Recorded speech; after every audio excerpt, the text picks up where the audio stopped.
Good morning students. आज का हमारा टॉपिक है ट्रांसफ़र ऑफ हीट। अब हमें पता है हीट क्या होता है, is a form of energy, और हीट को हम एक प्लेस से दूसरी प्लेस के अंदर ट्रांसफ़र कर सकते हैं। तो उसको ट्रांसफ़र कैसे किया जा सकता है, क्या कौन से आपके फ्लोइंग मोड्स हैं जिनके थ्रू हम हीट को ट्रांसफ़र कर सकते हैं। First is that conduction, second is convection and third is the radiation. तो इन थ्री मोड्स की हेल्प से हम हीट को ट्रांसफ़र कर सकते हैं एक पॉइंट से दूसरे पॉइंट के ऊपर। अब इनके अंदर देखो होता क्या है, कंडक्शन प्रोसेस के अंदर सपोज कर लो हमारे पास 4 स्टूडेंट हैं, ओके। यदि और आपका जो स्टूडेंट फर्स्ट है ना, इसके पास एक बॉल है। अब यहाँ देखो, यदि फर्स्ट वाला स्टूडेंट सेकंड जो उसके पास है, एडजॉइनिंग स्टूडेंट है, जो मतलब जो उसके पास खड़ा है, उसको बोल देता है, ठीक है। फर्स्ट स्टूडेंट सेकंड को क्या दे, बोल दे, बट डज नॉट चेंज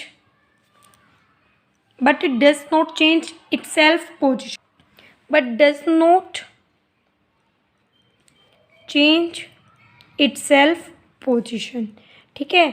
मतलब जो अपनी पोजीशन को चेंज ना करे। तो यहाँ पे इस प्रोसेस को बोलेंगे कंडक्शन। मतलब एक पार्टिकल अपने साथ वाले पार्टिकल को एनर्जी दे बट अपनी पोजीशन को चेंज ना करे, तो वो प्रोसेस होती है कंडक्शन। कन्वेक्शन में क्या है भी, फर्स्ट वाला सेकंड को बोल दे, जो हमारा फर्स्ट स्टूडेंट है वो सेकंड को बोल दे बट अपनी पोजीशन चेंज करे। मतलब क्या, पहले वो फर्स्ट वाला सेकंड के पास जाए, उसको बोल दे और फिर दोबारा अपनी पोजीशन पे आ जाए। तो इस तरीके की प्रोसेस को बोलते हैं कन्वेक्शन। तो यहाँ पे क्या है, हम हीट को ट्रांसफ़र कर रहे हैं, एक पार्टिकल अपने एडजॉइनिंग पार्टिकल, मतलब जो उसके साथ वाले पार्टिकल को एनर्जी ट्रांसफ़र तो करता है बट अपनी पोजीशन भी चेंज करता है, but change in position take place. और थ्रू आउट ऐसे ही वो क्या करते रहे, बोल का ट्रांसफ़र करते रहे। जैसे सेकंड को बोल दे थर्ड वाला, थर्ड को बोल दे फोर्थ वाला, ठीक है। तो इस तरीके से क्या प्रोसेस चलती रहे। लेकिन जो आपकी रेडिएशन प्रोसेस है, इसके अंदर क्या करेगा, जो फर्स्ट स्टूडेंट है, पहले तो इन दो के अंदर तो क्या था, जैसे फर्स्ट वाला स्टूडेंट सेकंड को दे, सेकंड वाला थर्ड को दे और थर्ड वाला फोर्थ को दे। तो इस तरीके से एक प्रोसेस चल रही थी। बट रेडिएशन क्या है, फर्स्ट वाला स्टूडेंट फोर्थ वाले स्टूडेंट के पास डायरेक्टली अपनी बॉल को ट्रांसफ़र कर दे, और बट पोजीशन में उसके कोई चेंज नहीं होना चाहिए, ठीक है। But it does not change its position, अपनी पोजीशन पे रह के ही ऐसा करे वो, इट्स पोजीशन, ओके। तो ये आपकी प्रोसेस होती है जिनको हमने 1 बाय 1 हमने क्या कर लिया है, एक्सप्लेन कर दिया है। तो अब हम बोलेंगे तो जो कंडक्शन प्रोसेस होती है, कंडक्शन प्रोसेस के अंदर हमारा देखो क्या हो रहा है, एक पार्टिकल दूसरे पार्टिकल को क्या दे रहा है, हीट का ट्रांसफ़र कर रहा है, बट पार्टिकल का एक्चुअल मूवमेंट नहीं हो रहा है, ठीक है। तो हम यहाँ पे लिखेंगे it is a mode of transfer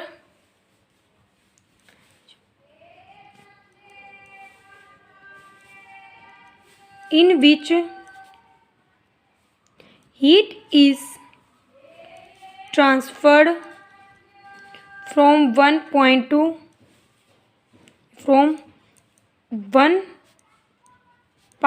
to another particle,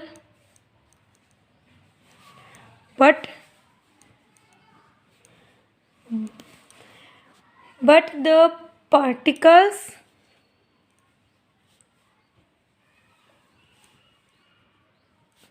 does not move, अपनी पोजीशन के ऊपर क्या रहे, वो फिक्स रहे। तो इस तरीके की प्रोसेस को हम क्या बोलेंगे, कंडक्शन। अब आपको पता है हीट का ट्रांसफ़र हमेशा कैसे होता है, high temperature to low temperature, high temperature से लो टेम्परेचर की ओर, ओके। और यहाँ पे जैसे हम कोई सिंगल रोड ले रहे हैं, तो पहले उसका जैसे मानो यहाँ से हीट दे रहे हैं हम, तो पहले ये वाला एंड हीट होगा, उसके बाद अनदर आपका हीटिंग होगी अनदर पार्टिकल के ऊपर। उसके बाद कन्वेक्शन था। कन्वेक्शन के अंदर क्या हो रही थी? Actual movement of particles, actual movement of particles take place. यहाँ पे आपके पार्टिकल्स है मूवमेंट जरूर करेंगे और हीट का भी ट्रांसफ़र करते रहेंगे। ठीक है, मतलब पहले वो अपने पोजीशन को छोड़कर दूसरी में जाएंगी और फिर दोबारा अपने पोजीशन पे आएंगे। तो ये इस तरीके की जो प्रोसेस है ना, ये अपने आप भी हो सकती है, मतलब नेचुरल भी हो सकती है या फिर फोर्स्ड भी हो सकती है, डिपेंड होगा नेचर के ऊपर। ठीक है, और रेडिएशन आप अच्छे से समझ ही चुके हो। रेडिएशन के अंदर बस वही कंसेप्ट है कि भी इस के अंदर क्या होगा, भी फर्स्ट वाला पार्टिकल ये इसमें ज़रूरी नहीं है कि भी उसके पास वाले को दे, वो किसी भी पार्टिकल को एनर्जी ट्रांसफ़र कर सकता है और एक्चुअल मोमेंट ऑफ पार्टिकल्स भी यहाँ पे प्रेजेंट होगी। ठीक है, उसके बाद नेक्स्ट कंसेप्ट आता है आपका थर्मल कंडक्टिविटी। थर्मल कंडक्टिविटी क्या होती है? देखो, हमें पता है जैसे हीट का फ्लो होता है high temperature to low temperature, तो इस वजह से वहाँ पे कंडक्शन हो जाती है, उस कंडक्शन को हम बोलते हैं कंडक्टिविटी।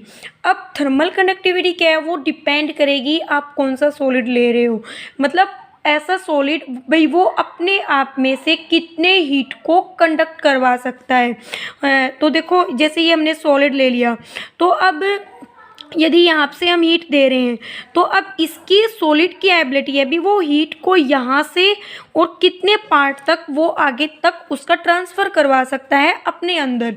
ठीक है, तो बेस्ट कंडक्टर आपका वही होता है जो जैसे जितना सॉलिड लेंथ का ना, उसकी पूरी लेंथ के अलोंग आपकी हीट को आपकी हीट कंडक्ट कर सके। ठीक है, तो thermal conductivity of A solid is a measure of ability of solid to conduct heat through it। Okay, जैसे यहाँ पे देखो, अब आप मान लेते हो कोई सॉलिड है। ठीक है, इसके अंदर है ना कोई भी सब्सटेंस होता है, उसके अंदर दो स्टेट होती है। एक होता है आपका वेरिएबल स्टेट, एक होती है आपकी वेरिएबल स्टेट और एक आपकी होती है स्टेडी स्टेट। अब जो वेरिएबल स्टेट में और स्टेडी स्टेट में क्या फ़र्क होता है? देखो, वेरिएबल जो स्टेट होती है इसके अंदर आपका जो मतलब सॉलिड है ना, जैसे इसके एवरी पॉइंट के ऊपर, जैसे कि एक ये पॉइंट, ये एवरी पॉइंट के ऊपर टेम्परेचर डिफरेंट होगा। मतलब जैसे पहले आप हीट दे रहे हो तो पहले आपका ये वाला पार्ट हीट होगा, फिर मतलब एवरी पार्ट के ऊपर आपका क्या होगा, टेम्परेचर चेंज होगा। या हम बोल सकते हैं भी एवरी क्रॉस सेक्शन पे क्या होता रहेगा, आपका टेम्परेचर का इंक्रीज होता रहेगा। लेकिन जो स्टेडी स्टेट है आपकी वो स्टेट होती है जिसमें एवरी पार्ट के ऊपर, मतलब सॉलिड के एवरी पार्ट के एवरी पॉइंट के ऊपर टेम्परेचर आपका सेम होगा। ठीक है, अब जैसे कि हम कोई सॉलिड ले रखा है हमने, ये जैसे हम सबसे बेस्ट एग्जांपल लेके चलते हैं क्यूब का, जैसे हम हमारे रूम का ले सकते हैं। इसके अंदर एक तो आपका ये फेज होता है जिसको हम बोल लेते हैं फर्स्ट फेज, और एक होगा आपका second phase, that is this. Okay, ये आपका क्या है, सेकंड फेज है, ये पूरा सॉलिड है एक। ठीक है, ये आपका है जो डॉटेड मैंने बनाया है, ये आपका सेकंड फेज। हम लेट कर रहे हैं इसके अंदर पहले हम इसको हीट दे रहे हैं, कितनी हीट दे रहे हैं, डेल क्यू। अब देखो, आप इसको हीट दे रहे हो तो इसका तो टेम्परेचर कॉमन सी बात है ज़्यादा होगा। जो फर्स्ट फेज का टेम्परेचर मान के चलो कितना है, टी टेम्परेचर है। अब आप हीट सेकंड फेज को दे रहे हो, del Q heat is given to the second phase, तो इसका मतलब उसका टेम्परेचर भी क्या होगा, ज़्यादा होगा। तो टी प्लस में डेल टी उसका क्या है, सेकेंड फेज का टेम्परेचर।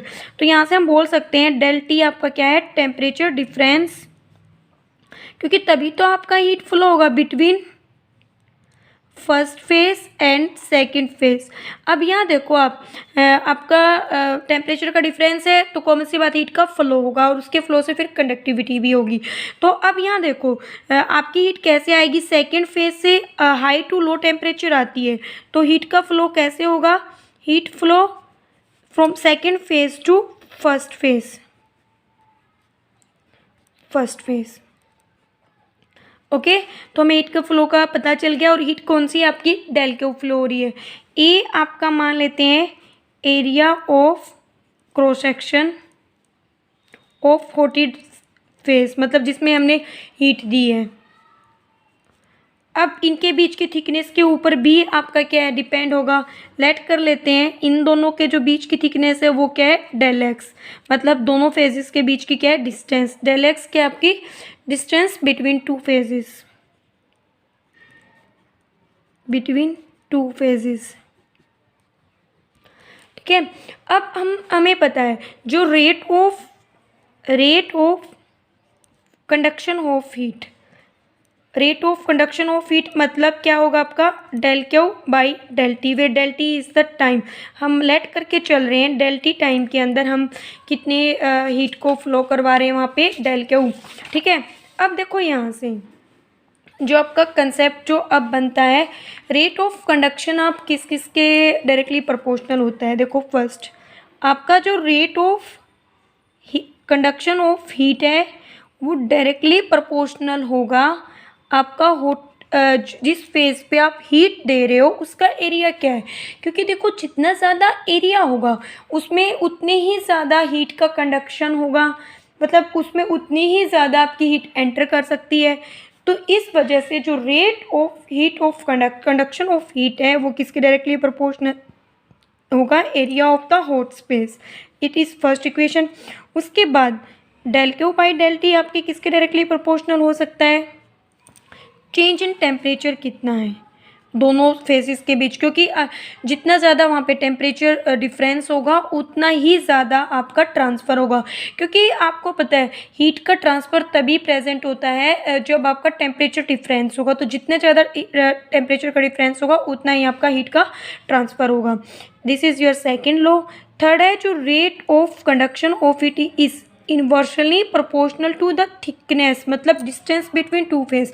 अब देखो यदि उनके बीच में जितनी ज़्यादा डिस्टेंस होगी तो उतना ही ज़्यादा टाइम लगेगा आपकी हीट को सेकेंड फेज से फर्स्ट फेज में आने में। ठीक है, तो वो जो कंडक्शन रेट है ना, क्योंकि वो क्या होगा, कम होगा, तो इस वजह से जो rate of conduction of heat है inversely proportional to the distance between two phases. It is your third equation. अब इन फर्स्ट सेकेंड थर्ड इक्वेशंस को हम क्या कर सकते हैं, कंबाइंड कर सकते हैं। तो del Q by del T is directly proportional to area, del temperature, ये del T is the time and divide by में डेल एक्स। अब डायरेक्टली प्रोपोर्शनल को उठा के हमें पता है कांस्टेंट होता है, del Q by del T is equal to K constant area change in temperature divided by thickness, और ये आपका जो के है it is your thermal conductivity. Okay